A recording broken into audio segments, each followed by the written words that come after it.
जैनेंद्र सिंह कहते हैं, मैं अपना नाम नहीं, काम छोड़कर जाना चाहता हूँ।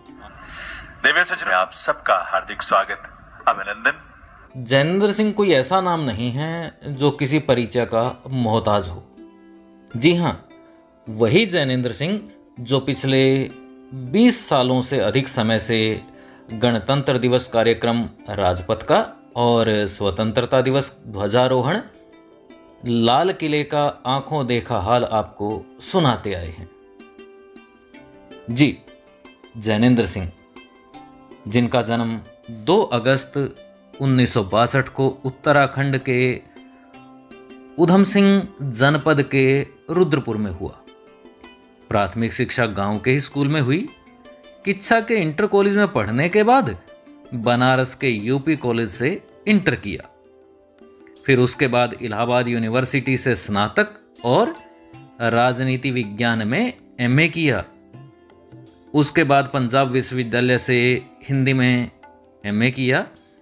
दरअसल बचपन में इन्हें रेडियो सुनने का बड़ा शौक था और उसी शौक के चलते इन्होंने रेडियो के क्षेत्र में पदार्पण किया। अब जैनेंद्र सिंह उस पड़ाव पर पहुंच चुके हैं जिसे प्राप्त करने के लिए व्यक्ति निरंतर प्रयत्न करता है, मेहनत करता है। उनकी सफलता को निश्चित करता है ग्लोबल अचीवर पत्रिका का जनवरी 2021 का अंक।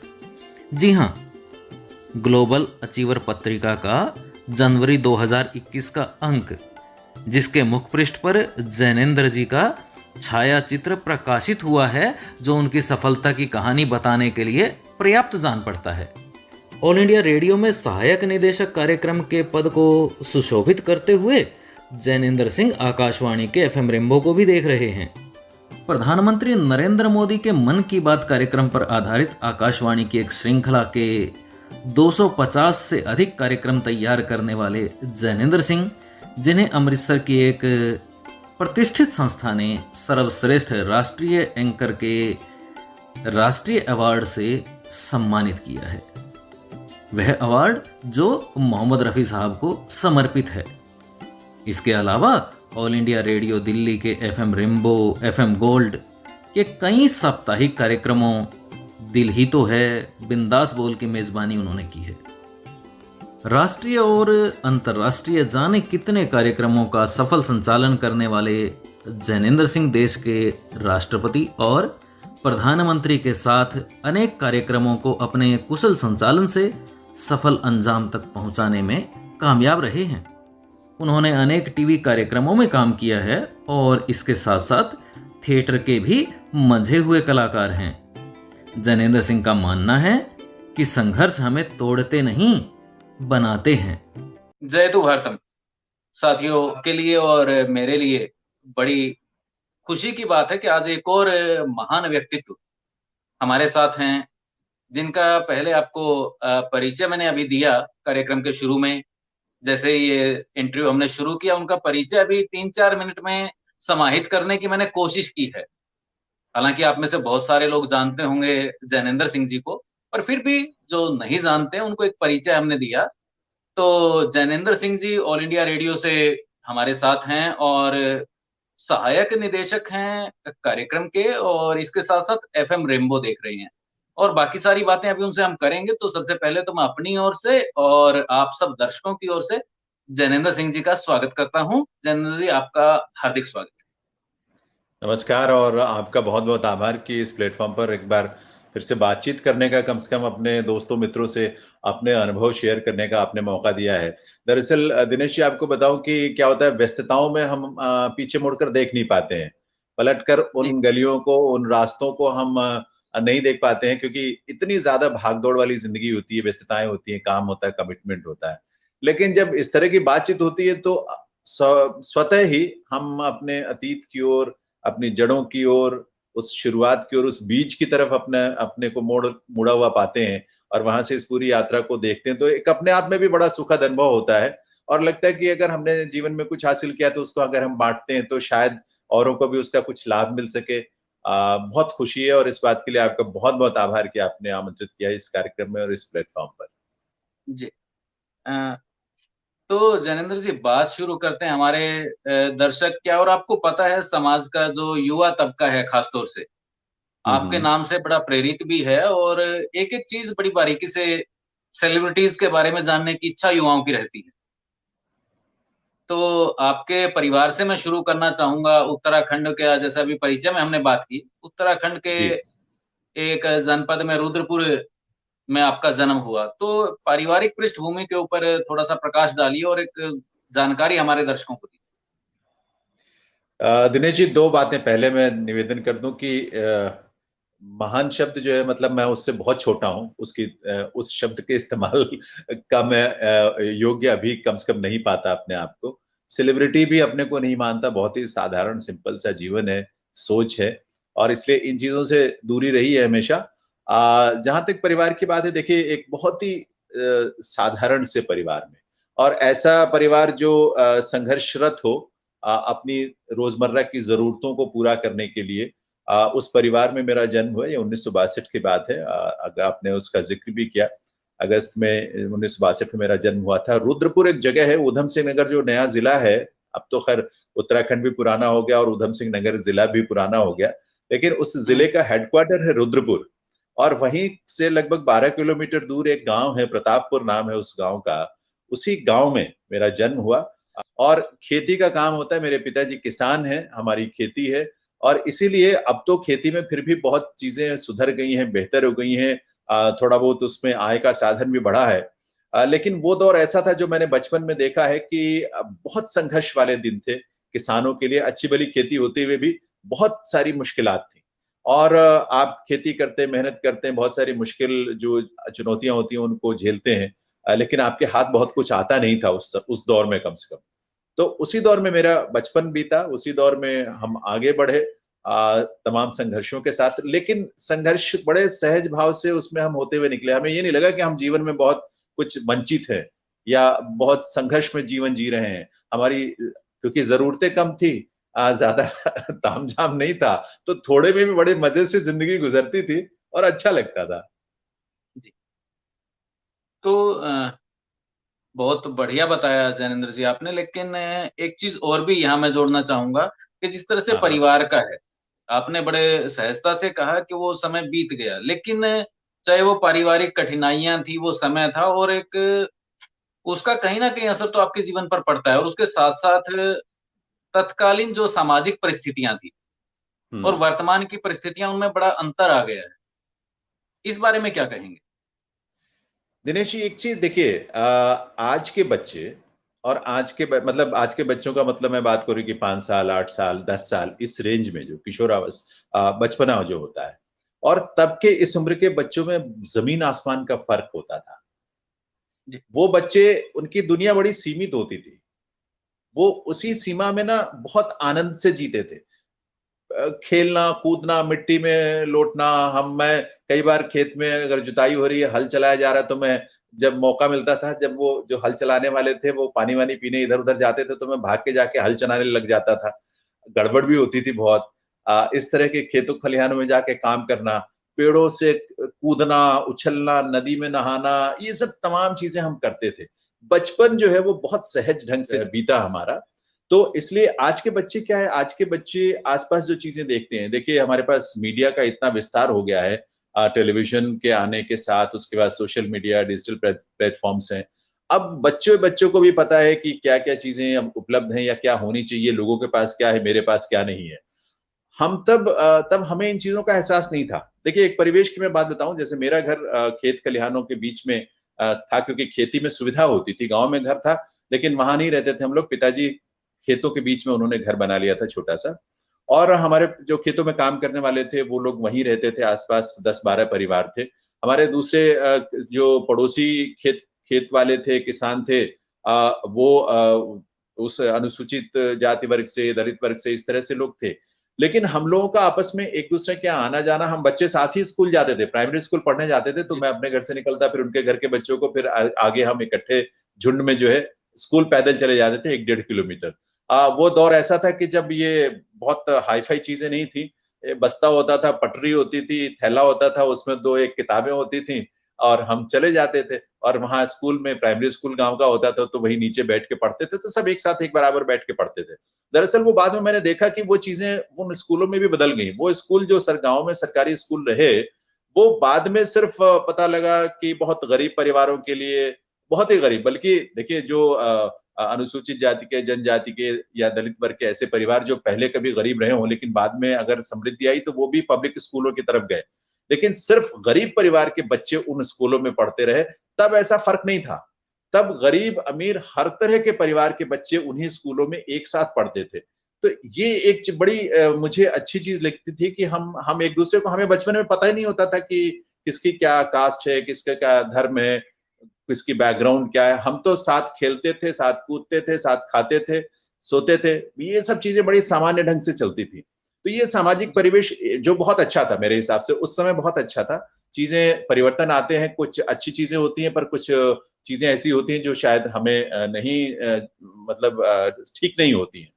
तो परिवर्तन के साथ कुछ पुरानी अच्छी चीजों को भी हमें साथ में जोड़े रखना चाहिए। वो नहीं रखते हैं तो हमारे जो परिवर्तन की जो बीच में गैप्स आ जाते हैं, दरारें आ जाती हैं, खाइयां बन जाती हैं, उससे सामाजिक ताने बाने को नुकसान पहुंचता है। तो ये चीज मैंने उस समय देखी कि जो सामाजिक ताना बाना था उस समय का, वो बहुत मजबूत था। और बहुत सारी कह सकते हैं सामाजिक तौर पे कुछ बातें थी, बुराइयां भी थी, दूरियां भी थी, खाइयां भी थी, लेकिन बचपने में हम कभी इस बात को हम महसूस नहीं कर पाए कि कौन किस कास्ट का, किस जात का, किस धर्म का है। और हमने बहुत अच्छे से जिया। मेरी जरूरतें जितनी भी उस समय रही सारी पूरी होती रही। मैं घर में, देखिए मेरे घर में मैं सबसे बड़ा हूँ, और जी उसके बाद मेरी एक सिस्टर का जन्म हुआ, उसके बाद दो भाई जन्मे। तो मैं तो बिल्कुल शुद्ध रूप से गांव के प्राइमरी स्कूल में पढ़ा। उसके बाद वो पढ़ाई 5वीं तक पूरी। एक चीज और है, देखिए एक बात और आपसे शेयर करूं। जी हमारे एक टीचर थे, दूधनाथ सिंह उनका नाम था, ठीक है। एक और टीचर थे, दो थे, दूधनाथ सिंह जी सीनियर थे, हेडमास्टर थे उस स्कूल के। वो टीचर और बच्चों के बीच, क्योंकि दूसरे वाले जो टीचर थे वो अब बाहर से ट्रांसफर होकर आए थे, तो वो ज्यादातर आते जाते रहते थे, लेकिन दूधनाथ सिंह जी लगभग वही लोकल थे। उनका बच्चों से, बच्चों के परिवार वालों से इतना एक निजी रिश्ते बने हुए थे उनके कि ऐसा लगता ही नहीं था कि वो सिर्फ टीचर तक है उनकी सीमा। वो हमारे गार्जियन भी थे, हमारे घरों में आते थे, और घरों में आते थे तो जाहिर सी बात है बच्चों के बारे में बात भी होती थी। तो अपने आप ही बच्चे, स्कूल में बच्चे क्या कर रहे हैं, उनकी पढ़ाई लिखाई कैसी चल रही है, उनकी अगर कुछ शरारतें किसी तरह की है जो नहीं होनी चाहिए, वो चीजें, जी तो अच्छी और बुरी सारी बातें टीचर और गार्जियन के बीच में शेयर होती थी। और ये एक चीज मैं तब महसूस नहीं करता था इसको, लेकिन जो बाद में मैंने ये चीजें महसूस की। दूसरी बात ये है कि एक लगाव इन लोगों का ऐसा था बच्चों के साथ। मैं आपको बताऊं कि मैं वहां से प्राइमरी स्कूल से पढ़ाई करके फिर आगे निकल गया। हायर स्टडीज के बाद मेरी नौकरी लग गई, पंजाब आ गया। जब तक वो जीवित रहे, पिताजी मुझे बताते थे कि वो जब भी महीने में एक बार जरूर साइकिल से वो घूमते घामते वहां आते थे, और मेरे बारे में पूछते थे वो कि जैनेंद्र आजकल कहाँ है, क्या कर रहे हैं। उनको बहुत खुशी होती थी। तो ये बॉन्डिंग जो है ना, ये बहुत जी कमाल की थी। हम बचपन में इसको नहीं समझते थे, लेकिन मैं समझता हूँ कि मैं उनको, मुझे नहीं लगता कि मैं शायद प्राइमरी स्कूल के बाद शायद एक दो बार कभी मिला हूं या मुलाकात उनसे हुई हो, लेकिन उनकी स्मृति मेरे मन में हमेशा इस बात के लिए रही है, और हमेशा उनके मन में उनके प्रति श्रद्धा रही है कि वो मेरे बारे में हमेशा, वो सिर्फ सोचते ही नहीं थे, इच्छुक रहते थे, जानने की उनकी उत्कंठा होती थी, और मेरे माँ बाप से, पेरेंट्स से बात करते थे आके। तो जी ये बड़ी बड़ी कमाल की बातें थी। हो सकता है भाई सब तरफ ना होती हो, लेकिन मेरा अपना अनुभव तो इसी तरह का है दिनेश जी। जी नहीं बिल्कुल सही बात है। और ये चीजें जो आपने बताई, ऐसा नहीं है कि मतलब उत्तराखंड में होती थी, पंजाब में नहीं होती थी, हरियाणा में नहीं होती थी। वास्तविकता ये है कि उस सब समय जगह का परिवेश ही ऐसा था। बिल्कुल बिल्कुल सच बात है। लेकिन इसमें एक चीज जरूर है जेंदर जी, जो यथार्थ है कि हम्म। पारिवारिक पृष्ठभूमि का और समाज का व्यक्ति के जीवन पर, व्यक्तित्व को संवारने में, बिगाड़ने में पूरा योगदान होता है। आप अपने जीवन पर इन बातों का क्या असर देखते हैं? देखिए एक बात तो है कि मेरे पिताजी चूंकि घर के मुखिया थे, और उनकी उनके मन में वो एक्चुअली, मेरे दादाजी की डेथ जल्दी हो गई थी, पिताजी की उम्र छोटी थी उस समय, वो 12वीं की 11वीं की पढ़ाई शायद कर रहे थे, और जो पारिवारिक माहौल जो बना, उनको जिम्मेदारियां सारी सभी संभालनी पड़ी, तो उस वजह से उनको अपनी पढ़ाई छोड़नी पड़ी। मुझे लगता है कि शायद उसके बाद उन्होंने अपने छोटे भाई को, यानी मेरे चाचा जी को पढ़ाया, जितना भी वो पढ़ सके उनको पढ़ाया, संघर्षों में पढ़ाया, लेकिन पढ़ाया। मुझे लगता है कि शायद उनकी मेरे प्रति भी ये एक उनके मन में सजगता रही होगी मेरी शिक्षा को लेकर, कि मुझे पढ़ाई करके अच्छे से आगे कोई अपना भविष्य बनाना चाहिए। तो पढ़ाई को लेकर वो हमेशा मुझे प्रेरित करते रहे। लेकिन उसके साथ-साथ दूसरी बात ये थी कि मेरी पढ़ने में रुचि भी बहुत थी। मैं स्कूल से जब आता था दोपहर में, मान लीजिए छुट्टी हो गई गर्मी के दिनों में, और सामान्यतः हो ही जाती थी 2-3 बजे प्राइमरी स्कूल में। तो घर जी आता था, तो घर आके मैं मेरे घर के बिल्कुल साथ में आंगन में ही कह लीजिए अमरूद के पेड़ या बहुत सारे पेड़ होते थे। मैं क्योंकि तब बिजली नहीं होती थी, पंखे नहीं होते थे, ये चीजें नहीं होती थी। तो मैं वहां बैठकर नीचे चटाई बिछाकर या कुछ भी बिछाकर मैं पढ़ता था अपना, अपने आप ही मेरा मन करता था तो मैं पढ़ता था। शाम को भी मैं पढ़ता था। तो इस तरह से पढ़ाई के प्रति मेरी रुचि शुरू से रही है, बहुत अच्छी रही है। और वो चीज पिताजी का एक कह लीजिए, उनकी सख्ती भी बहुत थी, डांट भी बहुत पड़ती थी। तो कुल मिला-जुला कर मैं अपनी पढ़ाई को लेकर सजग भी रहा और हमेशा सतर्क भी रहा। तो पढ़ता रहा, तो मुझे लगा कि आगे निकला उस वजह से। और उनका पिताजी इनडायरेक्टली भी मुझे बहुत प्रेरित करते थे, कि उनको लगता था कि अच्छे से पढ़ के मैं किसी अच्छी जगह पहुँच जाऊँ। तो उनका जीवन, शायद उनकी सोच और उनका लक्ष्य जो उन्होंने सोच रखा था मेरे लिए, वो पूरा हो पाए। जी। तो बहुत बढ़िया आपने बताया, लेकिन एक अभी थोड़ी देर पहले आपने कहा कि आप खुद को सेलिब्रिटी नहीं मानते, वो एक अलग चीज़ है। जी। लेकिन मेरे जैसे या जो दूसरे लोग हैं, उनके लिए आप अनुकरणीय हैं, और ये बात स्वयं आपको भी निसंदेह पता होगी। तो उन लोगों की इच्छा भी रहती है जो आपको चाहते हैं, जानते हैं, वो ये जानना भी चाहते हैं कि जैनेंद्र जी की रुचियाँ क्या हैं, खान-पान कैसा है, क्या चीज़ वो पसंद करते हैं? तो इसके बारे में थोड़ा बताइए। मेरी रुचियां बहुत सारी हैं। जी, और बचपन में तो आप ये कह सकते हैं कि सिर्फ खाने की रुचि थी, जो जी, मुझे पता है, याद है, क्योंकि मुझे लेकिन धीरे-धीरे जब हम बड़े होते हैं तो चीज़ों की समझ आती है। बचपन में मुझे लगता है कि हर चीज़ स्वाभाविक रूप से होती है। जो करते हैं आप स्वाभाविक रूप से होता है। आपको दूध अगर पसंद है तो आप पिएँगे, नहीं पसंद है तो किसी भी कीमत पे आप नहीं पिएँगे। ठीक है? लेकिन बाद में आपको समझ आता है कि नहीं, आपके लिए दूध ज़रूरी है, फल ज़रूरी है, सब्जियाँ ज़रूरी हैं, तो आप खाने कोशिश करते हैं कि खाने की। लेकिन जो मेरी रुचियाँ हैं, अगर मैं कहूँ पूरे तौर पर, खाना मुझे बहुत पसंद है। और खाने में जो हमारे पारंपरिक पकवान है ना, जी, ट्रेडिशनल जो भी चीजें, और चूंकि भारत को मैं मानता हूं कि बहुत कमाल की जगह है, हिंदुस्तान का कोना कोना इतना इससे समृद्ध है। आप कहीं भी किसी भी प्रदेश में चले जाएं, किसी भी क्षेत्र में चले जाएं, वहां का खान पान बिल्कुल अलग तरह का। तो मुझे इस चीज में एक तो बहुत आनंद आता है कि मतलब सिर्फ ये नहीं कि मैं जहां जिस परिवेश में पैदा हुआ वहीं का खान पान। मैं पंजाब में रहा तो मुझे वहां का खान पान बहुत मजा आता था। हरियाणा में एक से एक चीजें मैंने बहुत सारी लंबी लिस्ट है जो मैं पसंद करता रहा और खाता पीता रहा, या अच्छा लगता है जब जाता हूं तो। इसी तरह से किसी भी स्टेट में मैं जाता हूं तो वो होता है। दूसरी जो मेरी रुचि की चीज रही है दिनेश जी, वो पढ़ना। मुझे पढ़ने का शौक बहुत रहा शुरू से। पढ़ना मतलब सिर्फ अपने सिलेबस की या अपने पाठ्य पुस्तकों से जुड़ी चीजें नहीं। मुझे क्रिएटिव राइटिंग, उपन्यास, ये पढ़ने का मुझे बहुत शौक रहा शुरू से।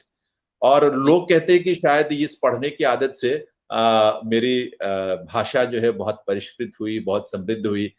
एक समय था जब मैं उपन्यास पढ़ता था। दरअसल एक और मजेदार बात बताऊं आपको, ऐसा जी, नहीं था जी, कि मैं बड़े-बड़े लोगों के उपन्यास, साहित्यिक कृतियां पढ़ना शुरू कर दिया था मैंने शुरू से ही, प्रेमचंद जी या फणीश्वरनाथ रेणु या जैनेन्द्र कुमार या कमलेश्वर की। मैं शुरू में जासूसी उपन्यास पढ़ता था, मुझे बहुत मजा आता था। और हुँ, उसमें कई तरह के कई राइटर्स थे जो उस समय बहुत लोकप्रिय थे, और उनकी किताबें में मतलब इतना दीवानापन था मुझे उनको लेकर कि मैं बहुत पढ़ता था। और कहीं उससे मेरी पढ़ाई जो स्कूल की थी वो भी प्रभावित होती थी, लेकिन फिर भी जुनून था, पढ़ता था।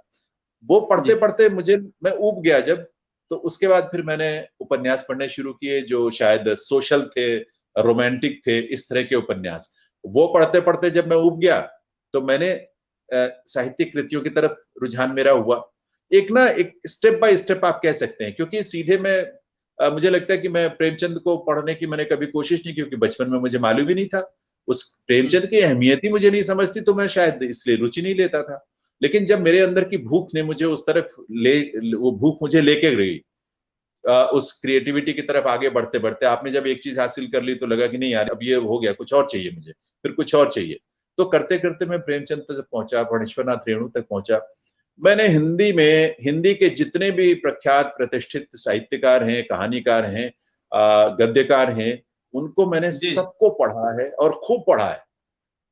तो ये है कि उसमें धीरे धीरे फिर पढ़ने में, अब देखिए इस स्तर पे या इस स्टेज पे आकर अब मुझे ऑटोबायोग्राफीज पढ़ने का बहुत शौक लगता है, बहुत अच्छा लगता है।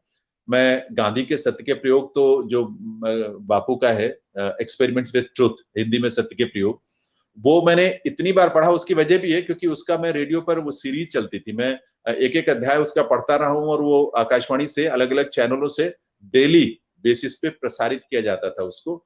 तो पहले जी वीकली और बाद में फिर डेली हुआ। तो मैंने गांधी के सत्य के प्रयोग को पढ़ा तो मुझे समझ में आया कि गांधी गांधी बने कैसे। गांधी कोई हम्म, पैदाइशी गांधी नहीं थे कि हम महात्मा बन गए थे। वो एक बहुत ही साधारण किस्म के इंसान थे, बहुत ही साधारण। उनमें वो सारी बुराइयां, सारी कमियां थी जो किसी में भी हो सकती हैं, लेकिन उनको देखते, उनसे होते हुए वो कैसे कैसे स्टेप बाय स्टेप आगे बढ़ते हुए राष्ट्रपिता बन गए, महात्मा बन गए।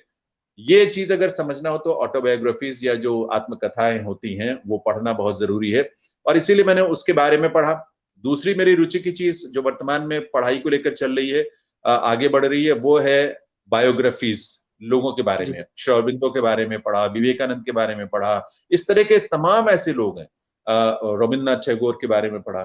तो उनके जीवन के बारे में पढ़कर, या तो भाई आप ऑटोबायोग्राफी पढ़ते हैं तो खुद उनके मुंह से उनकी बात को या उनके शब्दों से उनके चरित्र को और विचार को जानते हैं, और जो बायोग्राफीज हैं, जो वो आप किसी और ने किसी के बारे में लिखा, लेकिन जानकारियां तो वही होती हैं, तथ्यात्मक बातें होती हैं उस रूप में। तो मुझे ये बड़ा शौक है इस दौर में, कम से कम इस स्टेज पर पिछले 10 सालों में मैं कह सकता हूं कि मैं लोगों के जीवन के बारे में, महान जिनको हम सचमुच महान कह सकते हैं, इसीलिए मैं अपने को बहुत छोटा मानता हूं कि आप उनके बारे में जब पढ़ते हैं, उनके योगदान, उनके विचार और उनके कंट्रीब्यूशन को देखते हैं, तो आपको लगता है आप कुछ है ही नहीं है, आपको बहुत कुछ करना है अभी जीवन में।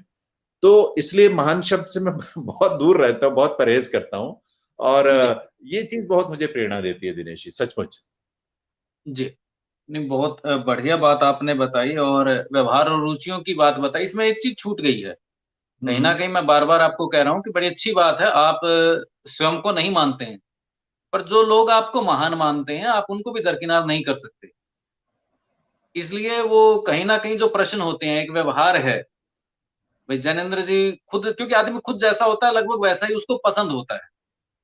तो व्यवहार में कैसा व्यवहार आपको पसंद है? कई चीजें होती हैं कि आप मतलब दूर से ही फिर किनारा करना शुरू कर देते हैं उन चीजों को देख करके, समझ करके। और जैसा आपने अभी बड़े लोगों का नाम भी बताया, तो कहीं न कहीं हमारा एक दायरा बन जाता है, निश्चित हो जाता है कि भई नहीं, इस तरफ मुझे नहीं जाना, ये विचारधारा मेरी नहीं है, ये व्यवहार मुझे पसंद नहीं है।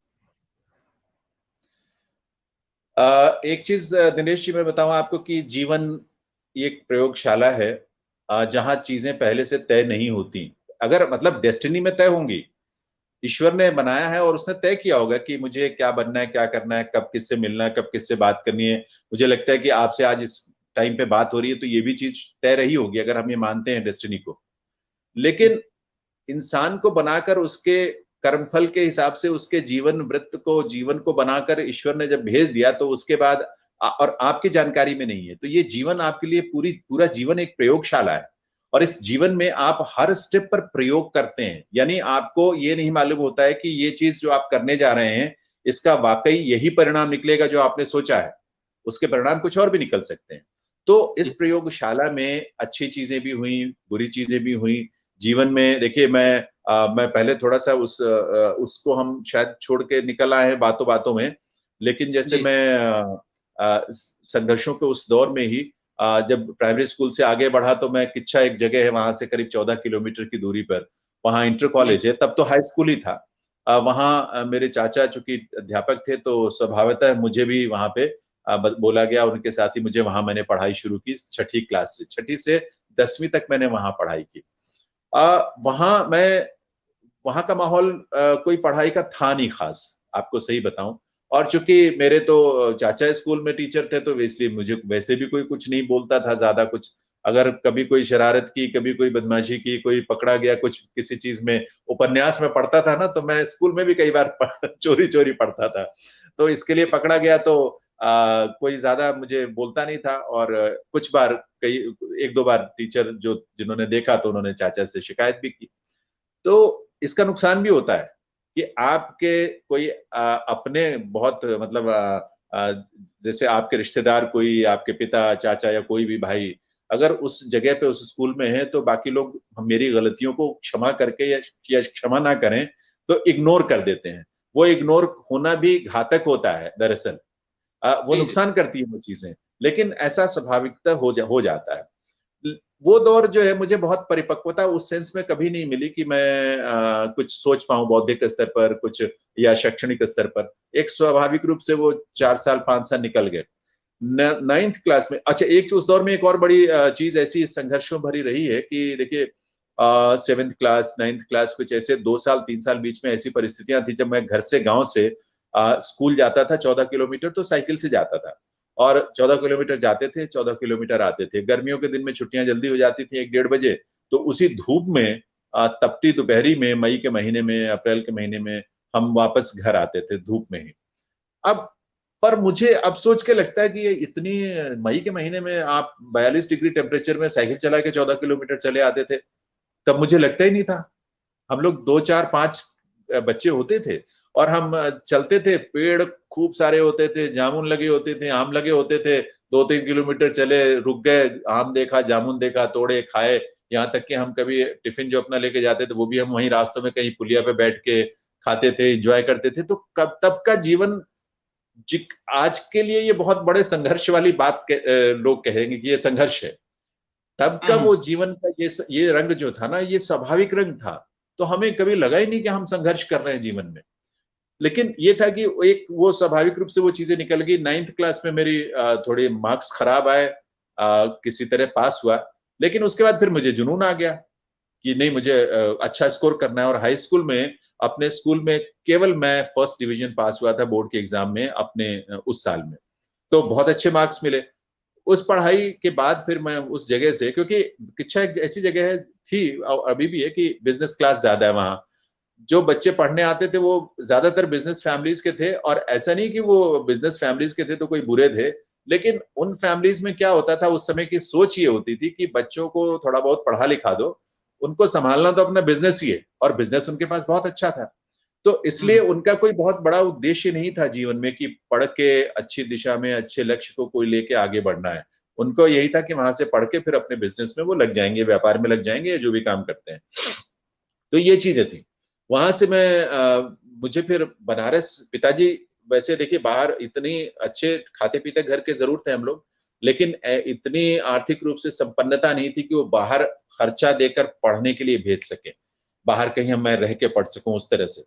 तो उन्होंने बनारस में, मेरे एक मामा के लड़के हैं, वो वहाँ एक कॉलेज में थे, असिस्टेंट प्रोफेसर थे, लेक्चरर थे, तो वहां मुझे भेजा। बनारस में गया तो मुझे ना एक नई दुनिया में मेरा जाना हुआ। बनारस में यूपी कॉलेज में मेरा एडमिशन हुआ। एक क्वींस कॉलेज है वहाँ, बहुत फेमस है बनारस का।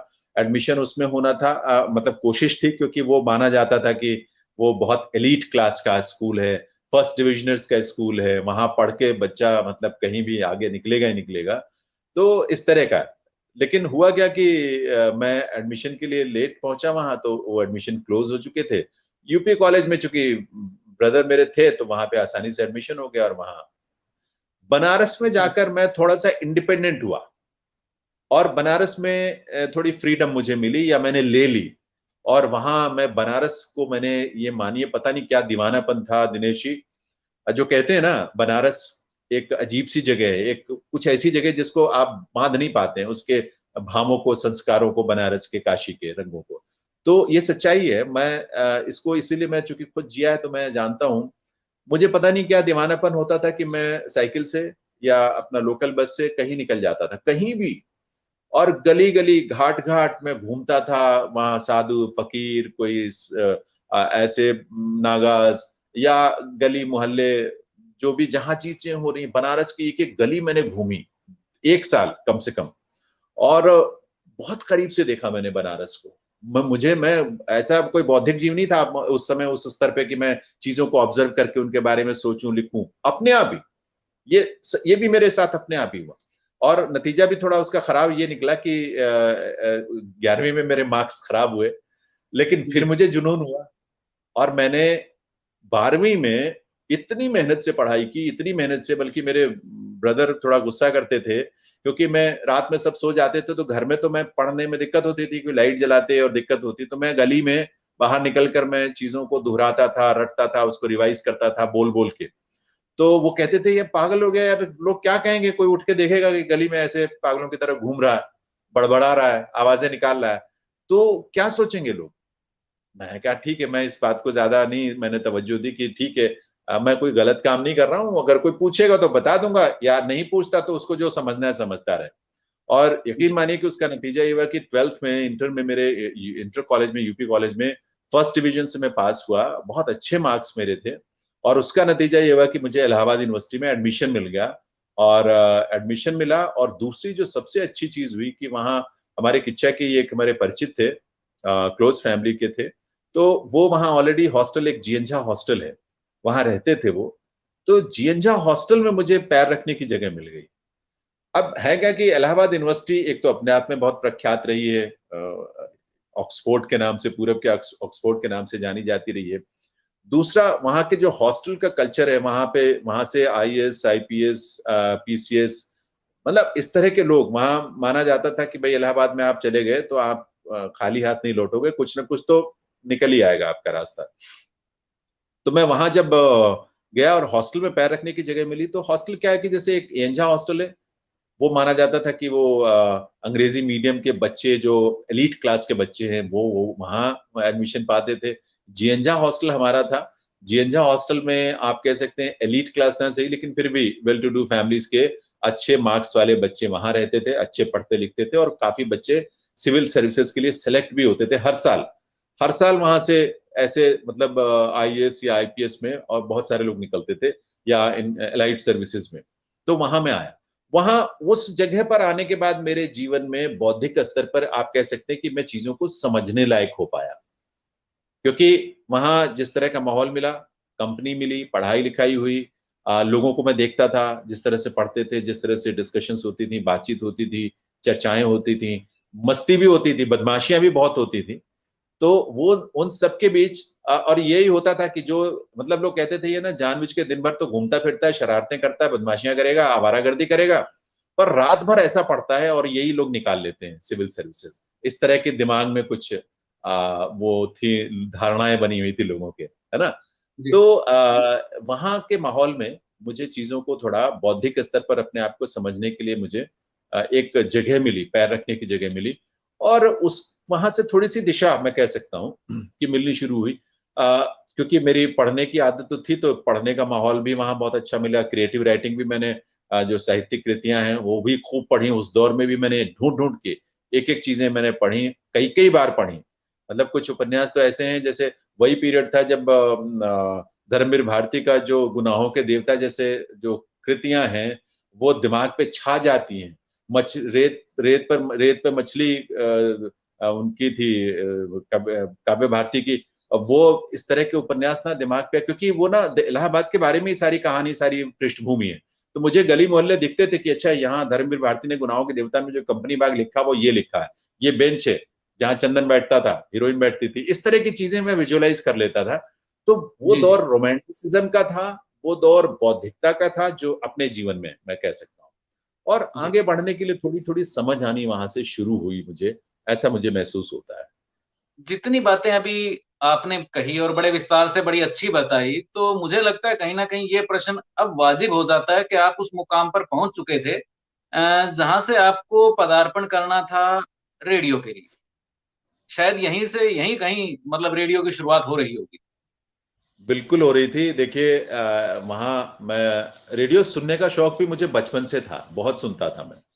अ, तब माध्यम भी यही थे, और मुझे पसंद भी था, तो मैं छोटा था, बड़ा भी हुआ, उसके बाद यूनिवर्सिटी में गए, हॉस्टल में रहते थे, तो रेडियो ही सबसे बड़ा सहारा था। और चूंकि हमें न्यूज़ वगैरह भी सुननी होती थी, तो हम चूंकि करंट अफेयर्स के लिए अपडेट रहने के लिए तो रेडियो पर समाचार आते ही रहते थे। विविध भारती का चैनल होता था तो उसपे गाने वगैरह बहुत आते थे और बहुत अच्छे प्रोग्राम होते थे, तो मुझे बहुत पसंद था, तो रेडियो हम सुनते थे। वहां इलाहाबाद यूनिवर्सिटी में जैसे ग्रेजुएशन करने के बाद, क्योंकि रेडियो में आप वैसे तो हर एज के लिए कार्यक्रम होते थे आकाशवाणी में, हर स्टेशन पर होते हैं, तो ग्रेजुएशन तक तो ज्यादा नहीं, बस रेडियो सुनता रहा मैं। लेकिन उसके बाद मैं थोड़ा और सक्रिय हुआ, यूनिवर्सिटी में भी सक्रिय हुआ, वहाँ स्टडी सर्किल था, कुछ लोगों से ऐसे हम कनेक्ट होते चले गए, तो स्टडी सर्किल को होस्ट करने के लिए, ऑर्गेनाइज करने के लिए मुझे वो जिम्मेदारी दे दी गई। और वो फिर वहां भी बौद्धिक चर्चाएं होती थी, तो थोड़े से उसमें भी शिरकत होने लगी, पार्टिसिपेशन होने लगी। इसी दौरान जब मैं एमए कर रहा था, तो उस दौरान आकाशवाणी इलाहाबाद से रेडियो पे ही अनाउंसमेंट हुई कि ऐसे ऐसे कैजुअल अनाउंसर्स की जरूरत है, आकस्मिक उद्घोषों की जरूरत है, आप अप्लाई करें। तो मैंने अप्लाई कर दिया, भूल गए। इन द मीन टाइम क्या हुआ कि मेरी एक बहन थी रिश्ते में, वो भी हॉस्टल में वहां रहती थी इलाहाबाद यूनिवर्सिटी में, गर्ल्स हॉस्टल में, तो उनका संपर्क था रेडियो से कुछ, तो एक दो बार वो क्विज प्रोग्राम युवाणी में हुआ, वहां लेकर गई मुझे, तो क्विज में मैंने पार्टिसिपेट किया। फिर जो प्रोड्यूसर थे, हरि भैया नाम उनका याद है मुझे, बहुत ही बेहतरीन इंसान थे, बहुत अच्छे आर्टिस्ट थे। तो उन्होंने और मेरे से पूछा क्या कर सकते हो, तो मैंने मेरे को बोला कि कहानी लिखो कोई। मैंने कहानी लिखी, माँ शीर्षक से एक कहानी मेरी प्रसारित हुई। 4-5 महीने 6 महीने बाद फिर अचानक एक दिन एक टेलीग्राम आया, क्योंकि तब और कोई माध्यम नहीं होते थे, तो वो टेलीग्राम लिपटा हुआ आया कागज का पीस की, आपको ऑडिशन के लिए बुलाया हुआ है आकाशवाणी में। तो मैं ऑडिशन के लिए निर्धारित दिन गया और वहां जाकर मैंने ऑडिशन दिया। देखिए क्या है, मैं सब जगह कहता हूँ, हम कहते हैं कि कुछ चीजें तो गॉड गिफ्टेड होती हैं, पर कुछ चीजें आप सीखते हैं, अर्न करते हैं और उसको अपनी कोशिशों से उसको हासिल करते हैं। मैंने ऑडिशन दिया होगा तो बहुत अच्छा ऑडिशन हुआ होगा ऐसा मैं मानता हूं, लेकिन मैं बिल्कुल अनभिज्ञ था। मैं चीजों को ना दिमाग पे बोझ के तौर पे कभी मैंने नहीं लिया। तो मैं स्वाभाविक रूप से गया, स्टूडियो में खड़ा हो गया। पहली बार मैं माइक के सामने इस तरह से स्टूडियो में जाके बोल रहा था। वो युवाणी की रिकॉर्डिंग वगैरह तो अलग थी, वो तो अलग तरह के ढंग से होती है। तो वहां मैंने पढ़ा, फिर एक उसमें शेर था, तो पर्दा लगा होता है, जो स्टूडियो में जहाँ एक्सपर्ट्स बैठे होते हैं उनको हम देख नहीं सकते, सिर्फ उनकी आवाज सुन सकते हैं। तो उधर से आवाज आई कि ये दूसरे पन्ने पर एक शेर है, आप इसको दोबारा पढ़िए। तो मैंने पढ़ा, थोड़ी देर का सन्नाटा, फिर आवाज आई कि एक बार और पढ़िए इसको। तो मैंने फिर से पढ़ दिया। खैर उसके बाद उन्होंने खत्म कर दिया और मैं चला गया। उसके बाद भूल भी गया। कुछ महीने बाद रिजल्ट आया, तो रिजल्ट आने के बाद मुझे बोला गया, चिट्ठी आई कि आप ट्रेनिंग के लिए आइए। तो मैं ट्रेनिंग के लिए गया। तो मैं तो यूनिवर्सिटी में था, साइकिल थी, वहां अपना पहुंच जाते थे।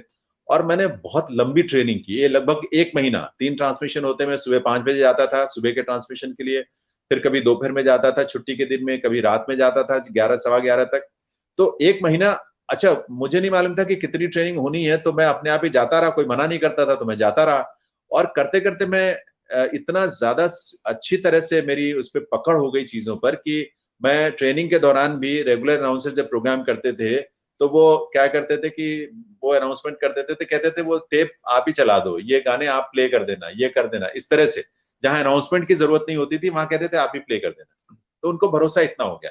तो जब मैंने शुरू किया, मेरी जब बुकिंग होनी शुरू हुई, तब मैंने सोचा कि इस ट्रेनिंग को अच्छी तरह से करने का क्या फायदा हुआ कि आप बहुत बेहतरीन कॉन्फिडेंस के साथ अच्छी परफॉर्मेंस आप दे पाते हो। तो आप शुरू में ही आपका अच्छी परफॉर्मेंस होती है, आपकी अच्छी इमेज बनती है, लोग एनकरेज करते हैं, तारीफ करते हैं, तो आपका हौसला बढ़ता है। एक तो ये चीज अच्छी हुई। लेकिन दूसरी चीज जो हुई मैं आपको बताऊं, जो इंटरेस्टिंग बात है कि मुझे तलफ्फुज का नहीं पता था, उच्चारण के बारे में मुझे ज्यादा कुछ जानकारी थी नहीं कि उच्चारण होता क्या है। भाई स्वाभाविक रूप से जो हमारी बोलचाल में हम बोलते हैं, बस वो मुझे पता था। जो जो लगभग ठीक थी वैसे, मेरी कोई ऐसी बात नहीं थी। जो बहुतों की बहुत ज्यादा गड़बड़ होती है, स्थानीयता उसमें बहुत ज्यादा होती है, लेकिन मेरी लगभग ठीक थी। लेकिन उर्दू के जो अल्फाज होते हैं उनके उच्चारण को लेकर मुझे समझ नहीं थी, ये भी नहीं पता था कि क्या होता है। तब 2-4 बार कुछ लोगों ने टोका बहुत प्यार से कि बेटा इतना अच्छा बोलते हो ना, तुम बोलते हो तो मन करता है सुनते रहो, लेकिन जब तुम फिर बोलते हो तो बहुत खटकता है। अब हमें तो पता नहीं था कि फिर, हमें तो फिर ही पता था तब। तो बताते थे कि नहीं फिर नहीं होता, फिर होता है। पकड़ लिया उस बात को। हमें खेद शब्द को हमें लगता था तो उर्दू का होगा, तो खेद बोल देते थे। तो किसी ने पकड़ा तो ऐसे ही प्यार से समझाया। इन चीजों को जब मैंने समझा तो मुझे लगा अच्छा ये शब्द, इन शब्दों के उच्चारण का महत्व है और उस शब्दों के उच्चारण से ही उसका भाव उत्पन्न होता है। तो मैंने फिर उस पर काम करना शुरू किया और बहुत ध्यान से, बहुत अच्छे से मैंने बाद में उर्दू की पढ़ाई की इसीलिए, चंडीगढ़ में रहते हुए, ताकि मैं अपने उर्दू के अल्फाज के जो तलफ़ुज़ है उसको ठीक कर सकूं। तो एक चीज मजेदार मुझे ये लगती है दिनेश जी, कि जब जी फिर मुझे समझ में आया कि जो शेर मुझे 2-3 बार पढ़वाया गया, उसमें 1-2 शब्द ऐसे रहे होंगे जो मैं ठीक से नहीं बोल रहा होऊंगा, तो इस उम्मीद जी में कि शायद अब ठीक बोल दूं उन्होंने मेरे से फिर पढ़वाया, जी नहीं सुधरा, तो फिर उनको लगा होगा चलो ये चीजें बाद में सुधारी जा सकती हैं, आवाज अच्छी है, भाषा अच्छी है, तो इसलिए उन्होंने शायद मुझे ले लिया होगा। आजकल चूंकि मैं बताऊं इस समय वर्तमान में बहुत टफ कंपटीशन है इस फील्ड में, तो इसलिए लोगों को पहले से तैयारी अच्छी करनी होती है। तब इतना टफ कंपटीशन नहीं था और लोग ये सोच के कर लेते थे कि चलिए ये चीजें बाद में हम इनको ट्रेनिंग में चीजों को समझा देंगे, इंप्रूव कर देंगे। तो इस तरह से मैं अपना रेडियो में मेरा, और मैंने जितने साल में इलाहाबाद में रहा, मुझे बहुत प्यार से बड़े आपको इम्पोर्ट, मैं ये तो नहीं कहूंगा सम्मान, क्योंकि मैं छोटा था, वहां सब बड़े थे मेरे से, लेकिन बहुत स्नेह से उन्होंने, लोगों ने मुझे बुलाया, रखा, मुझे समझाते थे, गाइड करते थे और अप्रिशिएट करते थे। और रेडियो में जो मेरी रेगुलर सिलेक्शन हुई, मैं आपको बताऊं एक छोटा सा इंसिडेंट, सोमनाथ संतप जी वहां पे डायरेक्टर हुआ करते थे, तो उन दिनों में वहां ट्रांसमिशन एग्जीक्यूटिव के लिए रेडियो में पोस्ट निकली, मैंने अप्लाई किया, वो ऑल इंडिया लेवल पे थी और एसएससी के थ्रू थी, तो मैंने एग्जाम दिया, उसमें मेरा रिटर्न क्वालिफाई हो गया। तो उस वो भी बहुत आसानी से हुआ क्योंकि मैं सिविल सर्विसेज की तैयारी करता था, तो ये तो कुछ था ही नहीं मेरे लिए, मैं आराम से गया, देके आ गया, कोई चिंता ही नहीं थी, मतलब 15 मिनट पहले ही सारा कंप्लीट हो गया। तो इंटरव्यू का जब समय आया तो सोमनाथ संतप जी चूंकि जानते थे मुझे अच्छी तरह से, और लोगों ने कहा कि एक बार उनसे मिलकर, और वो बोर्ड में थे इंटरव्यू के, जो बोर्ड बना था जिसमें और सीनियर ऑफिसर्स थे, सिविल सर्वेंट्स थे और वो थे। तो मैंने कहा देखो मैं उनसे ना, मतलब मैं संकोची बहुत हूं, मैं किसी से अपने काम के लिए कह नहीं पाता, आज भी नहीं कह पाता। तो मुझे बहुत इंसिस्ट किया मेरे वहीं के सीनियर कलीग्स ने, तो मैंने कहा हाँ हाँ ठीक है, मिल लूंगा, बात कर लूंगा, पर मैं कभी मिला नहीं उनसे, संकोच की वजह से। मैं इंटरव्यू दे दिया और मेरी सिलेक्शन भी हो गई। इंटरव्यू में उन्होंने कुछ चीजें ऐसी पूछी, कुछ और लोगों ने, कि खेती में क्या होता है, इसमें क्या होता है, उसमें क्या होता है, तो मैं बहुत ज्यादा बता नहीं पाया क्योंकि तब मैं ज्यादा टच में नहीं था, लेकिन कुछ फिलोसफी पे, कुछ पढ़ाई लिखाई पे, तो वो चीजें मैंने बताई, मेरी सिलेक्शन हो गई। बाद में संतप जी एक दिन ड्यूटी रूम में आए वहां, और मैं ड्यूटी पे था, तो उन्होंने मुझे भी बुलाया और सब लोग बैठे थे सारे, जब डायरेक्टर आया हुआ तो सब लोग इकट्ठे हो जाते हैं। तो ऐसी बात बात में तो उन्होंने एक बात कही, उन्होंने कहा देखो इस लड़के की सिलेक्शन में, मुझे बधाई दी उन्होंने, और कहा कि जैनेंद्र मुझे ना एक बात बहुत अच्छी लगी आपकी। मैंने कहा सर क्या? कहते हैं तुम मेरे से कह सकते थे, तुम्हें मालूम था कि मैं बोर्ड में हूं, तुम्हारा हक भी था, मैं तुमको जानता हूं, तुम मेरे को जानते हो, तुम मेरे को कह सकते थे कि सर ये ऐसा ऐसा इंटरव्यू है, प्लीज देख लीजिएगा कुछ सर ये वो, लेकिन तुमने मेरे से एक, तुम मिले भी नहीं इस दौर में मेरे से कि इनडायरेक्टली ही कहीं कोई हिंट दे दें कि मैं इंटरव्यू देने जा रहा हूँ। उन्होंने कहा कि देखो मुझे इस बच्चे पर ये इसकी बहुत अच्छी बात लगी कि इसको अपने काम पर और अपने ऊपर बहुत कॉन्फिडेंस था, इसको ये मालूम था कि इसका काम इस लायक है कि इसकी सिलेक्शन होनी चाहिए।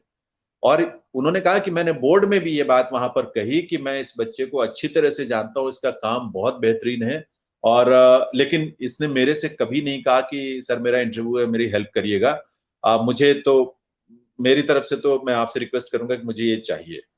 तो ये चीज मुझे अपने आप देखिए मिली, और बाद में ये चीज उन्होंने कही तो मुझे और भी अच्छा लगा। आपका हौसला बढ़ता है इस बात से कि आपके काम को वैल्यू किया जाता है, आपकी वर्थ को एक वेटेज दी जाती है कि आप ना भी सिफारिश करवाएं या करें तो भी आपका काम जो है बोलता है अपने आप में। तो इस तरह से वो चीजें हुई, मेरी सिलेक्शन हुई, उसके बाद मेरी पोस्टिंग जो है पंजाब में हुई। लेकिन इस बीच में एक और गड़बड़ बात हुई थी, ये ट्रैक्स ट्रांसमिशन एग्जीक्यूटिव से पहले, कि वहां अनाउंसर की पोस्ट निकली थी, तो मैं अनाउंसर का काम कर ही रहा था, कैजुअल अनाउंसर का, तो उसमें मैंने भर दिया क्योंकि मेरी इच्छा थी, लोग भी कहे यार इसका तो होना चाहिए, देखो इसकी आवाज इतनी अच्छी है। मैंने भर दिया, रिटन टेस्ट क्वालिफाई क्लियर कर लिया, ऑडिशन का नंबर आया। तो वहां क्या हुआ कि अब कुछ चीजें कई जगह ना परिस्थितियां कुछ होती हैं, कुछ चीजें मैनिपुलेशन भी होती हैं, कुछ बहुत सारे कारण हैं, कोई दोष किसी का नहीं है परिवेश का दोष होता है। तो जी आप ये मानिए कि मतलब मेरी उसमें अनाउंसर के सिलेक्शन में मैं रिजेक्ट हो गया, अनाउंसर नहीं बना। तो मैं कहता हूं मजाक में कि एक अमिताभ बच्चन रिजेक्ट हुए थे अनाउंसर के तौर पर ऑडिशन में, एक मैं रिजेक्ट हुआ था अनाउंसर, रेगुलर अनाउंसर के लिए। तो इस अच्छा। तरह से वो रिजेक्शन हुआ, लेकिन वो बहुत अच्छा हुआ, क्योंकि मैं वो रिजेक्ट ना होता तो मैं अनाउंसर बनता और मैं शायद ताउम्र अनाउंसर बन के उसकी सीमाएं बन जाती हैं दरअसल काम को लेकर। तो ट्रैक्स बना, तो ट्रैक्स बनने के बाद मैं पंजाब में मेरी पोस्टिंग हुई, 1988 की बात है। बहुत पीक पर टेररिज्म था, बहुत हालात खराब थे, लोग मना करते थे मत जाओ, लेकिन मुझे लगता था कि मेरे देश का हिस्सा है। डेथ, मेरे पिताजी कहते थे भाई देखो ऐसा है कि डेथ तो कहीं भी, किसी की जब जाना है ना तो कहीं भी जा सकता है, ऐसे टहलते हुए यहाँ घर से निकलोगे आप चले जाओगे, कुछ नहीं मालूम है। तो मौत तो लिखी हुई है कि जब होना है तभी होनी है, उसके पहले नहीं होनी। तो इसलिए मुझे नहीं लगता कि इस बात से आपको चिंता करनी चाहिए, और मैं भी नहीं बॉदर करता था, तो मैं चला गया वहां। तो वहां एक नई पारी की शुरुआत हुई, एक नियमित तौर पर मैं आकाशवाणी का हिस्सा बना, और वो सिलसिला जो है वहां से आगे चलता रहा।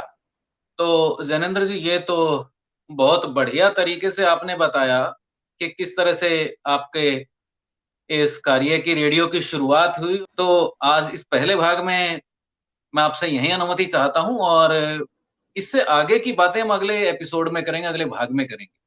तो पहले जी भाग के लिए जरूर, आपका बहुत बहुत धन्यवाद। बहुत बहुत धन्यवाद आपका।